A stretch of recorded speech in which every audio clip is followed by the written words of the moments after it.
The public fascination with Michael Jackson is that he was a spectacular performer. I would put him up there with Frank Sinatra, Elvis Presley, Bing Crosby, P.T. Barnum. I mean, this is one of the greatest entertainers in the history of American popular culture, and certainly in the history of recorded music.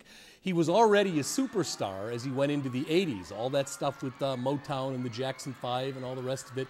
But the 1980s were such an extraordinary decade. He helped to establish music video as an art form, Billie Jean and Thriller and all of the rest of it. Thriller as an album was one of the most extraordinary albums ever released in this country. So I think the fascination originally is because he was just such a superstar. The other reason the public is fascinated, however, is that even though he was this extraordinary entertainer, he also had one of the most peculiar biographies of any modern performer.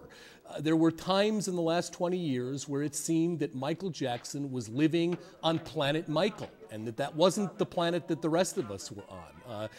You couldn't go very long without some really weird story. He'd dangle his child off a balcony. He'd be involved in these court cases. He lived in a place called Neverland. His face seemed to change and morph like that black and white video that he did.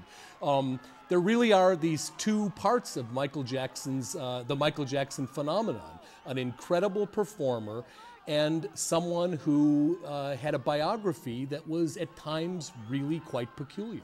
In the end, I think his performance and his musical ability and the way he moved will be his legacy. In 100 years from now, when we're still listening to Thriller, and I really think we will still be listening to Thriller 100 years from now, nobody is going to have remembered experiencing all of those controversies. And I think his performances and his recordings are going to outlive the scandal and the tabloid stuff and all the rest of it.